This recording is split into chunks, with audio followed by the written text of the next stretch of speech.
자, 우리 옆에분들과 인사하겠습니다. 우리 성탄절이니까 메리 크리스마스. 예. 평상시에 영어도 안 하는데 그냥 이날만 되면은 영어를 좀 쓰죠. 예, 감사합니다. 오늘 이제 밖에 보니까 흰 눈이 막 이렇게 내려가지고 화이트 크리스마스인데 참 이쁘지 않나요? 예, 구적거려요. 예, 오늘 이제 성탄절을 맞아서 참 여러분들의 얼굴이 그리고 한 사람 한 사람이 다 주님께서 보내주신 선물처럼 느껴집니다. 근데 이제 특별히 이제 광고 말씀을 잠깐 드리자면, 윤승금 집사님의 남편 되시는 최태진 집사님께서 이제 저희 교회에 이제 어제부로 이제 등록을 하셨습니다. 우리 박수로 환영해 주실까요? 예, 감사합니다. 예, 그리고 또 이제 이렇게 등록하신 것도 참 감사한데요. 이제 어제 윤승금 집사님이 그래서 얼굴이 막 해처럼 빛나시더라고요. 오늘도 이렇게 해처럼 빛나시는데 아무쪼록 저 가정 가운데 주께서 허락하시는 평안과 기쁨이 함께 하시기를 바랍니다. 자, 그런가 하면 이제 제가 오늘 예배 드리기 전에 깜짝 놀란 게 뭐냐면요. 우리 신자 권사님 가족들이 총출동했어요, 오늘. 이제 아직 며느리는 없고 아들, 손자, 딸, 그리고 손녀까지 이렇게 다 했는데요. 제가 이제 워낙 오랜 시간 동안 함께 하면서 우리 신자 권사님의 인생을 알다 보니까 저분이 여러 가지 굴곡의 세월 가운데서도 누구를 붙들고요. 예, 하나님 붙들고 여기까지 이렇게 굳세게 나오셨는데 하나님께서 열매 맺게 하시고 성탄절을 맞아서 귀한 선물을 주신 것 같아서 참 기분이 좋았습니다. 우리 한 가족이니까요. 우리 박수로 다시 한번 환영해 주실까요? 아이고, 감사합니다. 저 옆에 앉아있는 미남 아들이 아들이에요. 나중에 가시면서 등 한번 이렇게 두들겨 주세요. 아무쪼록 이 자리에 참석한 저와 여러분들의 10년 가운데 주께서 이 땅에 탄생하시는 이 성탄의 기쁨이 함께 하시게 되시기를 주님의 이름으로 축복합니다. 자, 오늘 우리가 읽은 이 본문은 메시아의 탄생을 예언하는 아주 대표적인 글인데요. 자, 이사야는 바로 이 말씀을 통해서 이 땅에 오실 메시아가 향후 어떤 사역을 하시게 될지를 우리에게 자세히 소개하고 있습니다. 자, 그런데 본문에는 여러 가지 내용이 나오지만 바로 이 내용들을 이렇게 요약해 볼 수 있을 것 같습니다. 자, 우리 한번 따라해 보겠습니다. 전에 고통받던 자들에게 흑암이 없으리로다. 여기서 흑암은 캄캄한 밤을 의미하는데요.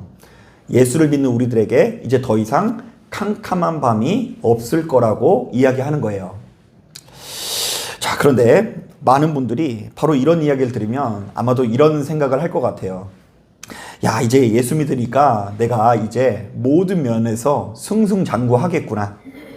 자, 세상 사람들은 아플지라도 우리는 절대로 아프지 않고, 세상 사람들은 가난할지라도 우리는 점점 더 부유한 인생이 되겠구나. 자, 가만히 보면 예수 믿는 우리들부터가 우리에게 찾아오는 해방을 바로 이런 관점에서 접근할 때가 많은데요. 이른바 내가 남들보다 부유하고 형통하게 사는 것이야말로 진정한 의미의 구원이라는 것이죠. 자, 하지만 이 본문을 꼼꼼히 묵상해 보면 예수께서 우리를 무엇으로부터 해방시키는 분이신지가 보다 정확하게 담겨져 있는데요. 자, 우리 말씀 다 같이 8장 19절부터 20절 말씀 같이 한번 읽어보도록 하겠습니다. 시작.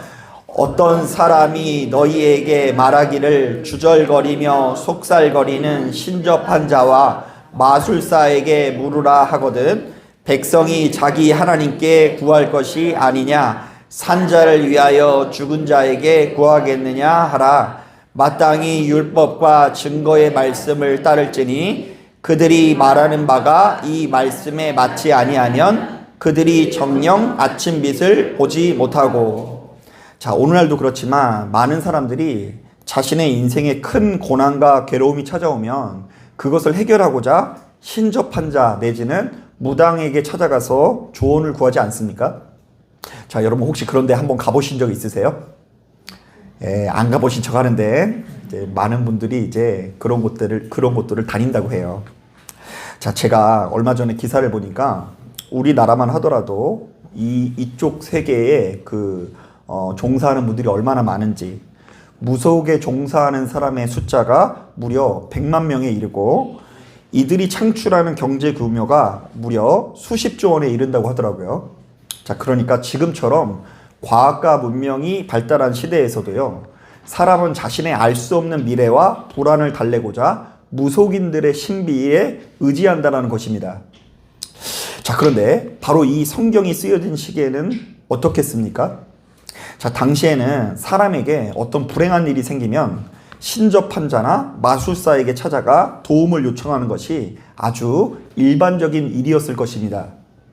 자, 하지만 이사야 선지자는 바로 그런 분위기에서 백성들에게 이렇게 조언합니다. 산자의 일을 죽은 자에게 구하는 것은 어리석은 일이니 오로지 하나님의 말씀을 따를지니라. 아무리 용험한 무당일지라도 그들이 말하는 바가 하나님의 말씀에 맞지 아니하면 그들이 정녕 아침빛을 보지 못할 것이다. 자, 그러니까 박수나 무당은 사람의 인생을 어찌하지 못하니 하나님을 믿는 우리들은 성경의 가르침에 귀를 기울이면서 하나님께서 우리에게 요구하시는 의와 화평과 희락을 온전히 이루기 위해서 노력해야 된다는 것인데요. 자, 이른바 예수께서는 미신과 신비에만 의지하는 우리들을 해방시키사 하나님 말씀에, 하나님의 법도에 이끌린 삶을 살게 하기 위해서 이 땅에 오셨다라는 것입니다. 자, 그러면서 그 밑에 보면 또 하나의 경고가 나오는데요. 자, 우리 다 같이 8장 21절부터 22절 말씀 같이 한번 읽어볼게요. 시작. 이 땅으로 헤매며 공고하며 굶주릴 것이라.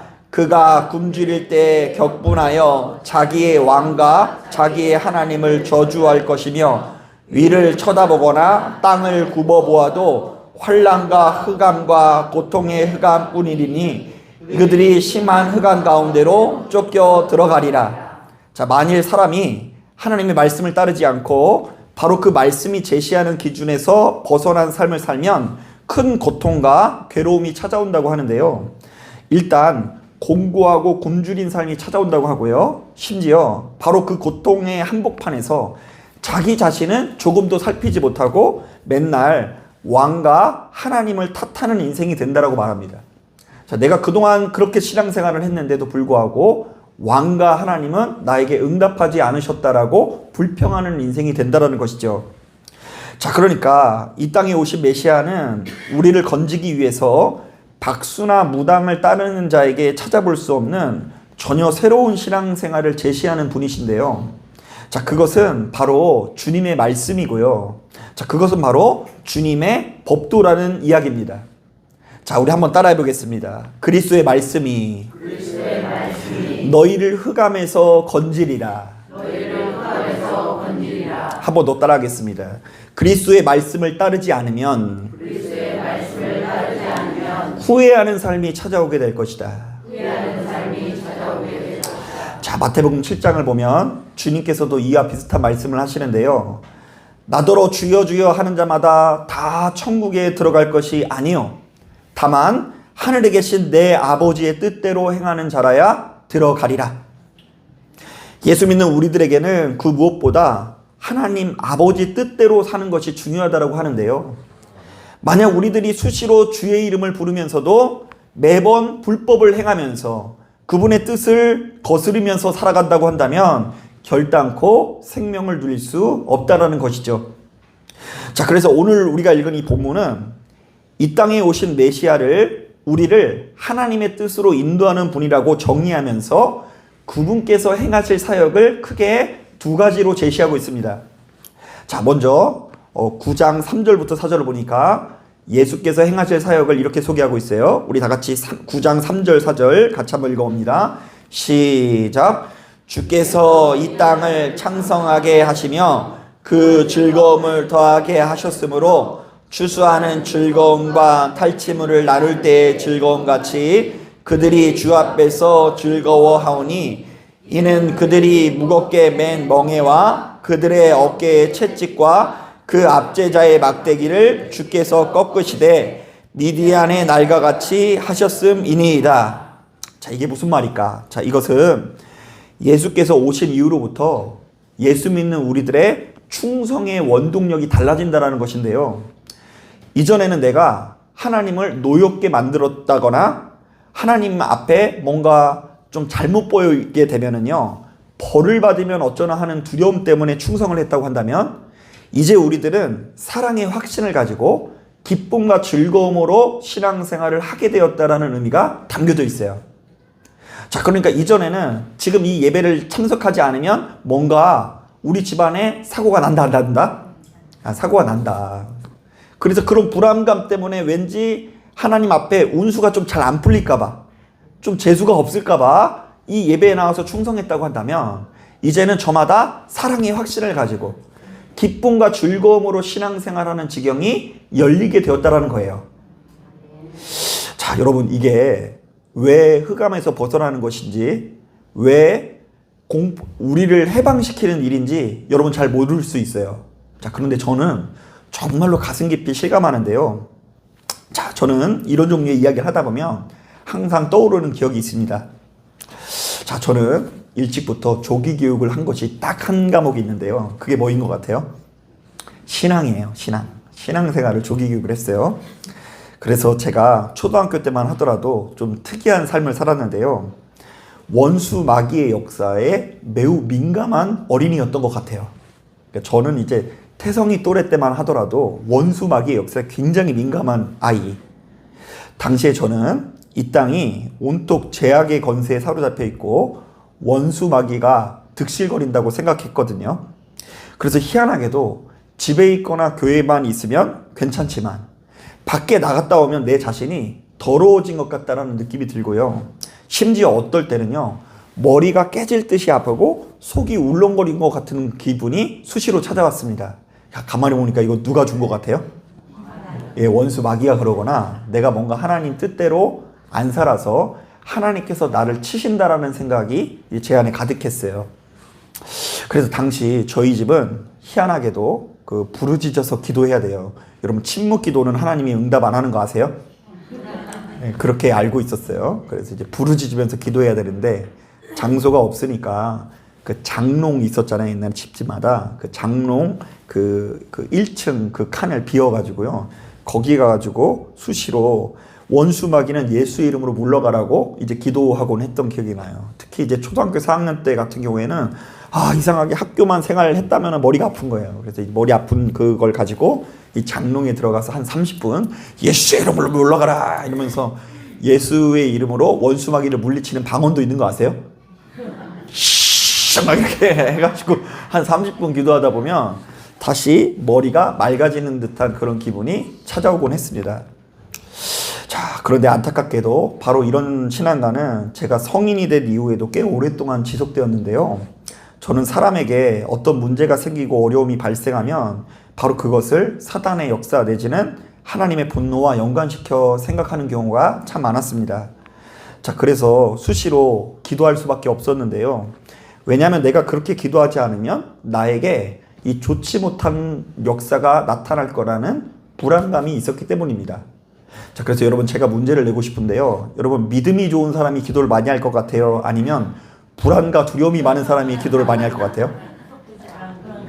불안과 두려움이 많은 사람이 기도를 많이 하게 돼 있어요. 왜냐면 살자고. 믿음이 좋으면 천하태평해요. 그런데 이제 그 불안과 두려움이 많으면 그 불안과 두려움 때문에 굉장히 매여 있는 삶을 살 수밖에 없는 거죠.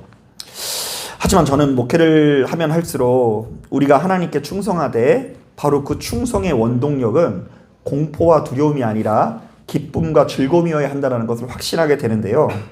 이른바 하나님께서는 우리가 두려움에 벌벌 떨면서 아버지 하나님을 마주하기보다 보다 친밀하고 친숙한 관계가 되기를 원하신다라는 것이죠.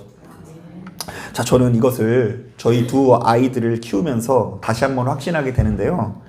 다른 집도 마찬가지겠지만 저희 집 애들은요, 이상하게 엄마보다 아빠를 무서워하는 경우가 많고요.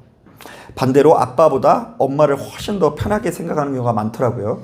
그래서요, 제가 이 거실에 있고 엄마가 안방에 있으면요, 애들이 다 어디로 몰려가는 줄 아세요? 네, 안방으로 몰려가서 세 식구 살고 저 혼자 살고 이렇게 우리 넷이서 그렇게 연합체인 거예요. 세 식구, 한 식구, 그리고 저도 한 식구 이렇게 해가지고 이렇게 연합체인 거죠. 그런데 가끔씩은 그런 모습을 보면서 엄마가 부러울 때가 생깁니다. 야, 우리 애들이 나도 엄마처럼 좀 편안했으면 좋겠는데요. 근데 이제 가끔씩 그런데도 불구하고 야, 태성이 너 일로 와봐 이러면요 애가 벌써 얼어요. 아마도 이 땅의 모든 아빠가 다 그럴 것 같은데요. 얘네들이 내 말을 무서워하고 나는 쟤네들한테 무서운 아빠니까 너무 좋구나, 내 말이 통하는구나 이러는 사람이 어디 있습니까? 때때로 어쩔 수 없이 싫은 소리를 하더라도 자신의 자녀와 친구같이 편안한 관계가 되었으면 하는 바람이 우리 안에 있는 거죠. 아마도 하나님께서도 예수 믿는 우리들을 자녀라고 생각한다면 그런 마음을 품어주시지 않겠습니까? 야, 쟤네들이 내 말을 잘 들으니까 역시 나는 힘이 세구나. 그러니까 더 공포에 질리게 만들어야 되겠구나. 이렇다고 한다면 그분은 하나님의 사랑의 하나님이라고 볼 수는 없겠죠. 자, 그래서 우리 하나님께서는 끊임없이 예수 그리스도를 이 땅에 보내시면서 말씀하시는 거예요. 나는 너희와 나의 관계가 공포와 두려움이 아니라 사랑의 관계가 되길 원한다. 기쁨과 즐거움으로 하나님을 섬기고 그 기쁨으로 너희들의 인생을 설계해 나가라. 자, 그래서 여러분 신앙생활 하면 할수록 여러분들의 인생이 저는 공포와 두려움에 사로잡혀서 신앙생활 하는 게 아니라 기쁨과 즐거움으로 신앙생활 하셨으면 좋겠어요. 세상에서는 여러분 경쟁이 얼마나 치열합니까? 세상에서는 성과에 따라서 월급도 다르고 봉급도 다르고, 이전에 그 보험 설계사 하시는 이제 성도님이 있어서 얘기 들어보니까 야, 냉혹하더라고요. 냉혹해서 성과를 잘 거두는 사람은 영웅, 그리고 성과가 없이 실적을 내지 못하는 사람은 그 조직에서 굉장히 낙오한 사람 취급해서 눈물 흘릴 때가 많은데, 직장 나가면 음매 기주고 하는 우리들이 교회만 나가면 음매 기사라 하고 돌아갈 수 있는 힘과 용기를 얻어야 되는 거예요. 사랑하는 아들아, 괜찮다. 사랑하는 딸아, 괜찮다. 내가 너를 아끼고 사랑한다. 나는 어떤 경우에도 너를 버리지 않는 하나님 아버지다. 이것을 믿으시는 저와 여러분들이 되기를 주님의 이름으로 축복합니다. 실제로 여러분 최근에 화제가 된 소설이 있는데요. 이자크 디네센이라는 사람이 쓴 바베크의 만찬이라는 소설이 요즘 시대에 크게 화제가 되었습니다. 자, 그 책에는 이런 내용이 나옵니다. 자, 노르웨이의 작은 마을에 루터교 신자들만 사는 마을이 있는데요. 자, 이들은 어찌나 금욕적인 신앙생활을 하는지 모두 다 매일같이 검은 옷만 입고 음식에도 그 물에다 빵을 말아 넣는 아주 볼품없는 식사를 했다고 합니다. 그러니까 이제 저는 그런 얘기는 처음 들어보는데 밥에다가 물 말아 먹는 게 아니라 빵을 이렇게 물을 말아 먹는 식사가 그들의 식사예요. 자, 그리고 찬송도 맨날 죄 많은 이 세상 빨리 천국 가야 하네 뭐 이런 종류의 찬양만 부르는 마을이었습니다.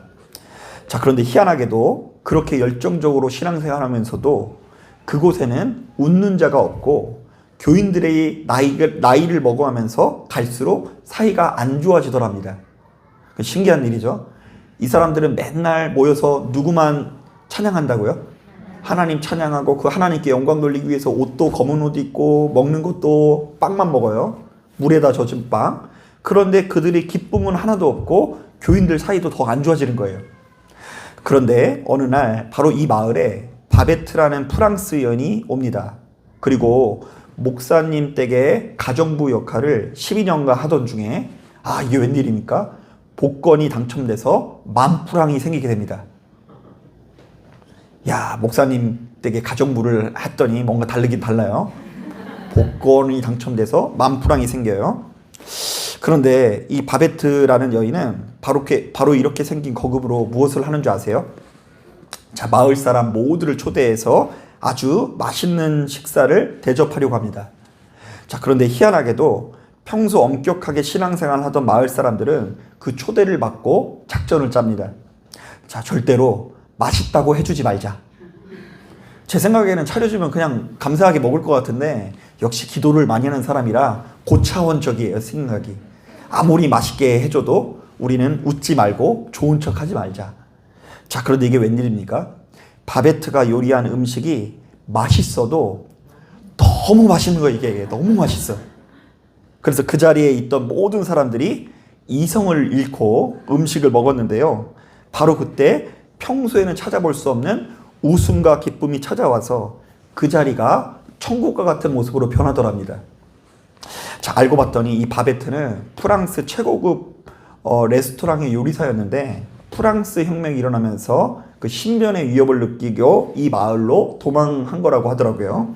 자, 그런데 이렇게 최고급 요리사가 바로 무려 10,000프랑을 써서 한 끼 식사를 준비했으니 그 식탁에 차려진 음식이 얼마나 맛있었겠습니까?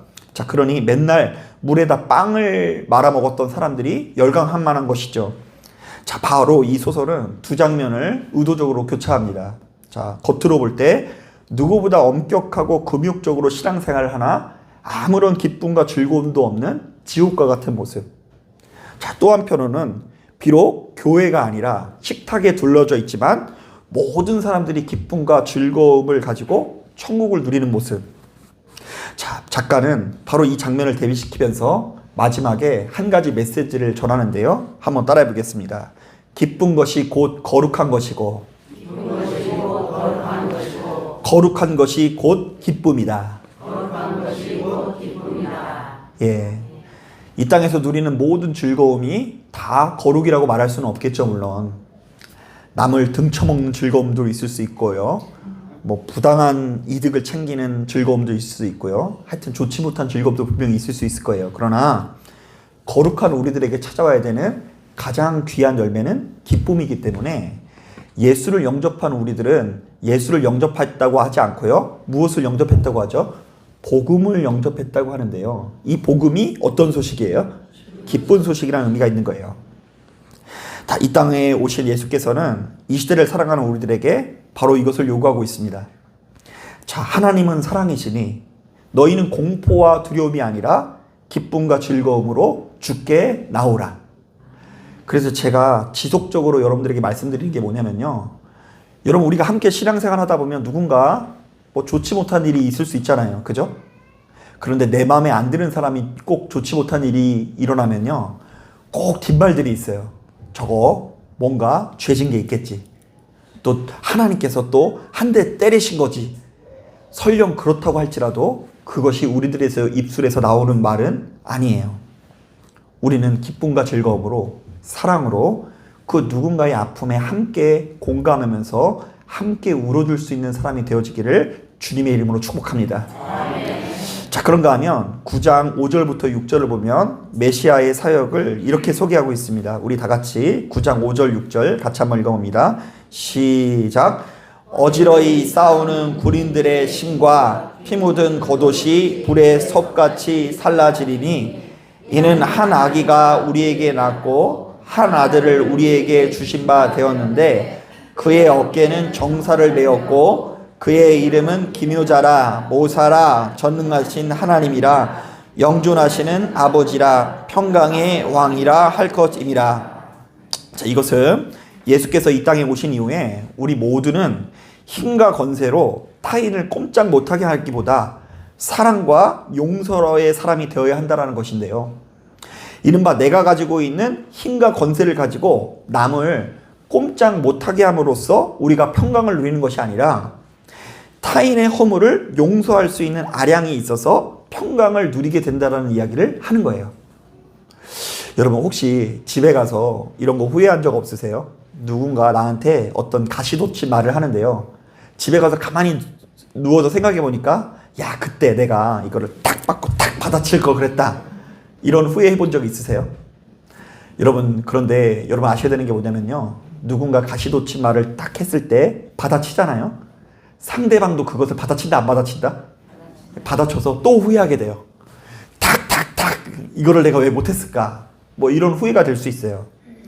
자, 그러니까 상대방을 꼼짝 못하게 내가 말을 더해서 더 공격적인 말을 해서 평안을 누리는 게 아니라 그 상대방이 어떤 말을 해도 품어줄 수 있는 아량이 있어서 사랑과 용서가 있어서 우리가 평강을 누릴 수 있다라는 이야기를 하는 거예요.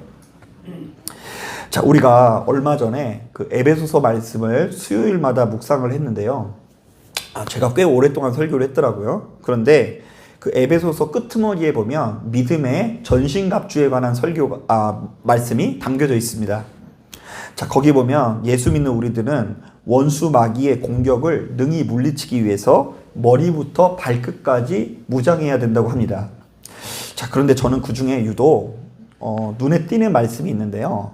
예수 믿는 자들은 그냥 신발을 신을 것이 아니라 평안의 복음으로 무장한 신을 신어야 된다라고 이야기합니다. 자, 이 말은 예수 믿는 사람들은 가는 곳곳마다 평안의 복음이 있어야 된다는 것인데요. 자, 이때 평안의 복음은 평화 또는 화해를 의미하는 것으로서 우리가 잘 알고 있는 것처럼 예수께서 이 땅을 화목케 하기 위해서 오셨다고 하지 않습니까? 자, 그래서 그 화목의 정신을 가지고 어디를 가든지 다툼과 피하는 역사가 일어날 때에 원수 마귀의 공격을 이길 수 있다는 거예요. 자, 바로 이렇듯 하나님과 화목을 누리고 평안함으로 살아가는 성도들은 가는 곳곳마다 화목을 이루고 이전보다 훨씬 더 높은 수준의 평화를 누리게 되는데요. 그런데 바로 이것을 바꿔 말하면 원수 마귀의 주된 목표는 철저히 불안하는 것입니다. 일단 원수 마귀는 하나님과 인간이 화목하게 지내는 것을 회방하고요. 더 나아가서 원수 마귀는 우리가 가는 곳곳마다 다투고 분쟁하도록 유혹한다라는 것입니다. 자, 이런 점에서 우리가 자꾸 오해하면 안 되는 것이 있는데요. 여러분, 그 원수 마귀는 원수 마귀의 지배를 받는 사람들은 어떻게 생겼을 것 같아요? 우리가 자꾸 오해하는 게 뭐냐면요. 원수 마귀 들리면 검은 자가 사라지고 흰 자가만 보인다면서요. 막 이렇게 돼가지고. 그리고 막 제가 자주 인용하는 그 영화 중에 그거 있잖아요. 엑소시스트. 그러면 이제 귀신 들린 어떤 여자아이가 거꾸로 해가지고 막 이렇게 막 계단에서 내려오는 거 봤어요? 자, 그런데 여러분, 만약 귀신이 그런 모습이라고 한다면 우리가 속아 넘어갈 것 같아요? 안 넘어갈 것 같아요? 누가 봐도 귀신 들렸으니까 이길 것 같지 않아요? 제 말은 무조건 안 들어야 되겠다 이럴 것 같죠? 여러분, 정말로 우리가 뭐 그냥 눈에 흰자 보이게 만드는 그 영이 귀신이 아니고요. 우리의 심령을 보이지 않게 좋지 못한 것으로 인도하는 영이 원수 마귀인데요. 이른바 우리로 하여금 참 탐욕에 휩싸이게 하고 감사하지 못하고 내게 없는 것을 바라보면서 내 인생을 비참하게 만들게 하는 영이 원수 마귀고, 참 별거 아닌 것에 다툼과 분쟁에 빠지게 하는 영이 원수 마귀라는 거예요. 그리고 오늘 성탄을 맞이했는데 막 내가 세상에서 제일 불쌍한 것 같아. 막 아무런 열매도 없고 여모양역거리고. 그럼 벌써 원수 마귀에 넘어간 거예요. 그리고 자꾸 하나님 앞에 예배를 드림에도 불구하고 이 마음 가운데 평안이 없고 자꾸 누군가에게 못마땅한 마음이 있다고 한다면 예배 허투루 드린 거예요. 그 예배를 통해서 진짜 일어나야 되는 해방을 누리지 못한 것입니다. 자, 그러니까 성령께서 우리에게 선하고 아름다운 마음을 주시지만 바로 그것이 쉽사리 우리 눈에 보이지 않듯이 원수 마귀가 역사해서 우리에게 악하고 더러운 마음을 주는 것도 쉽사리 눈치채기가 어려울 수 있는데요. 우리가 정신을 차리지 않으면 이미 머리부터 발끝까지 사단에게 놀아나다가 우리의 인생이 잘못된 방향으로 나아갈 수 있다는 것을 성경은 경고하는 거예요. 자, 바로 이런 이유로 예수 믿는 우리들은 수시로 기도하면서 평화의 사람이 되어야 합니다. 평안을 누리지 못하면 반드시 넘어가게 돼 있어요. 하나님의 종이 아니라 원수 마귀의 종에 이렇게 쓰임받게 되어 있는 거예요. 자, 그래서 우리는 바로 평화의 사람이 되기 위해서 노력해야 되는데요. 자, 우리가 이것을 위해서 무엇을 해야 될까요? 아주 간단합니다. 은혜 있는 사람이 되면 되는데요. 이것은 내가 하나님 앞에 얼마나 큰 죄인인지를 깨닫고 하나님 앞에 겸손하듯 사람 앞에서도 겸손하면 된다는 이야기를 하는 거예요. 한번 따라해 보겠습니다. 내가 하나님 앞에 얼마나 큰 죄인인지를 알고 하나님 앞에 겸손하듯 사람 앞에서도 겸손해야 된다. 네, 하나님 앞에 겸손한 마음이 없을 때에 사람 앞에서의 겸손함도 잃어버릴 수 있어요. 내가 참 아무것도 아닌데 하나님 앞에 잘한 것보다 잘못한 것이 많은 죄인인데 그것에 대한 이 조그마한 가책도 없고 미안함도 없고 그것에 대한 이 어떤 이 성령께서 허락하시는 조그마한 열매가 없으니까 기세등등하면서 주변의 사람들을 다 나보다 업신여기고 못나게 생각하면서 미움과 다툼의 마음으로 이어진다라는 것입니다. 그래서 빌립보서 2장에도 우리가 잘 알고 있는 말씀 중에 이런 말씀이 있습니다. 아무 일에든지 다툼이나 허영으로 하지 말고 오직 겸손한 마음으로 각각 자기보다 남을 낮게 여기고 각각 자기 일을 돌볼 뿐더러 또한 각각 다른 사람의 일을 돌보아 나의 기쁨을 충만하게 하라. 나보다 남을 어떻게 해야 된다고요? 낮게 여기라. 자, 그런데 그 뒤에 보면 더 놀라운 말씀이 있는데요. 들어보세요. 너희 안에 이 마음을 품으라. 곧 그리스도 예수의 마음이니 그는 근본 하나님의 본체시나 하나님과 동등됨을 취할 것으로 여기지 아니하시고 오히려 자기를 비어 종의 형체를 가지사 사람들과 같이 되셨고 사람의 모양으로 나타나사 자기를 낮추시고 죽기까지 복종하셨으니 곧 십자가에 죽으심이라. 자, 예수 믿는 우리들은 보다 화목한 삶을 살기 위해서 나보다 남을 낮게 여기고 되도록 내 할 일뿐만 아니라 다른 사람 일까지도 돌보는 삶을 살아야 된다고 합니다. 자, 우리가 천국이 되기 위해서 어떻게 해야 된다고요? 남이 나를 많이 도와줘서 천국이 아니라 내가 남을 많이 도와줄 때 천국이 된다는 거예요. 나보다 남을 낮게 여기고. 자, 그런데 이게 누구의 마음이라고 이야기해요? 그리스도 예수의 마음입니다. 이른바 예수께서는 예수 믿는 우리들이 나보다 낮게 여김으로써 나보다 남을 낮게 여김으로써 서로 용서하고 화목한 삶을 살게 하기 위해서 이 땅에 오셨다는 거예요. 나보다 남을 낮게 만들게 하기 위한 역사. 그게 예수 그리스도의 십자가의 사역을 의미하고요. 예수 그리스도께서 이 땅에 오신 이유가 바로 그것 때문이라고 이야기하는 거예요. 자, 이런 점에서 언젠가 그 기차를 탔던가 했는데 기차를 타면서 제가 심심해가지고 그 좋은 생각이라는 책을 이렇게 샀는데요.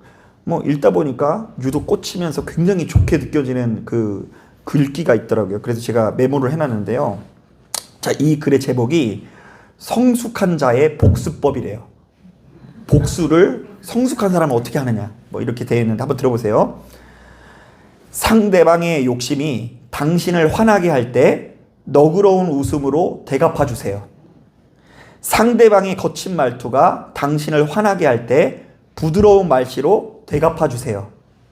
상대방의 오만불선함이 당신을 화나게 할 때 더 예의 바르고 공손한 태도로 대갚아 주세요.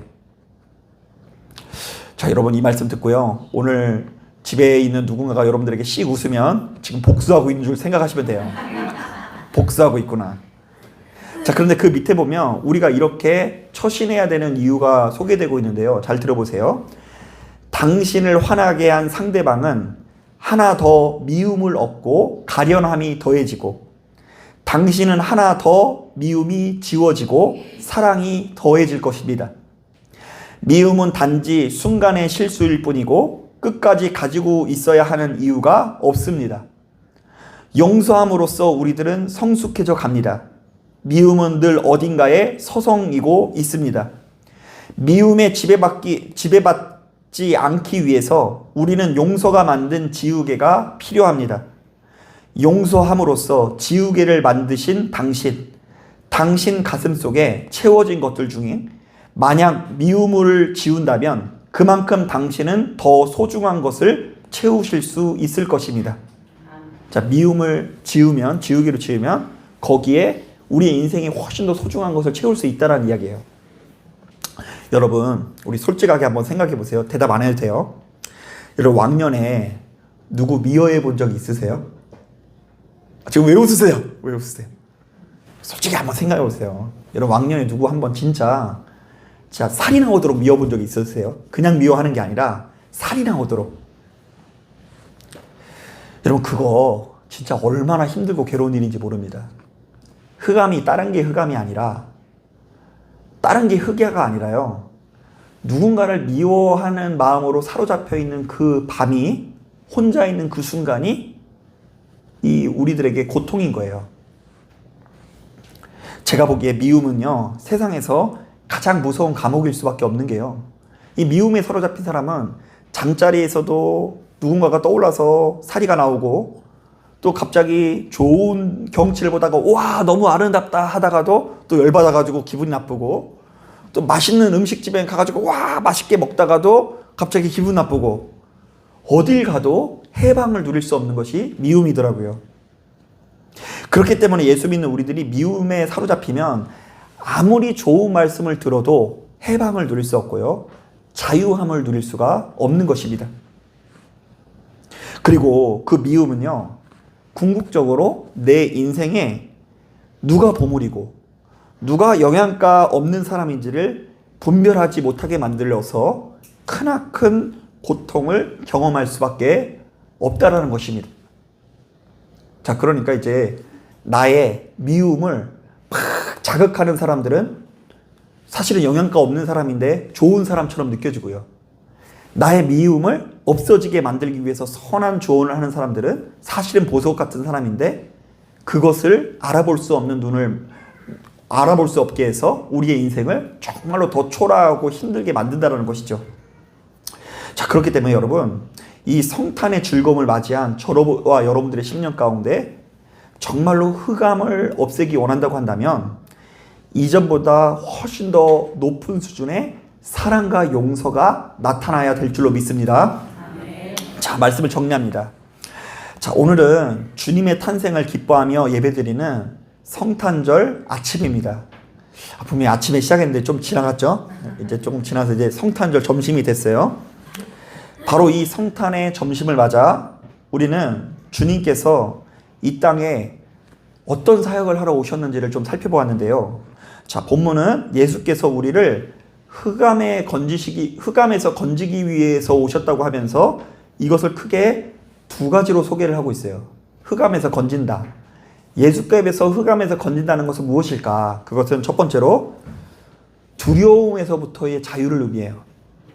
예수를 믿되 두려움으로 믿는 게 아니라 기쁨과 즐거움으로 믿는다. 그러니까 두려움으로 기도하는 게 아니라 기쁨과 즐거움으로, 두려워서 기도하는 게 아니라 기도가 쾌락이어서 하게 된다는 이야기예요. 자, 그리고 또 두 번째로는 미움과 다툼으로부터 자유하게 하기 위해서 이 땅에 오셨대요. 야, 봐라, 너희가 너무나 큰 죄인인데 너희를 위해서 내가 대신 죽었잖니. 그것에 대한 빚진 자의 마음을 가지고 있다고 한다면 너희 주변에 너보다 더 작은 자들은 얼마든지 용서해 줄 수 있다. 너보다 훨씬 더 작은 죄를 지은 사람들은 용서해 줄 수 있다. 여러분, 성도는 공포와 두려움에 이끌려 주를 섬겨서는 안 됩니다. 또한 미움과 다툼에 사로잡힌 채 살아가서도 안 됩니다. 그것을 이겨낼 수 있는 그 마음의 힘을 키우는 것이 영성생활이에요. 바로 이것이야말로 우리들의 인생을 망치는 흑암이라는 걸 깨닫고 시간이 흐를수록 예수 안에서 참 자유를 누리시는 저와 여러분들이 되시기를 주님의 이름으로 축복합니다. 자, 기도하겠습니다.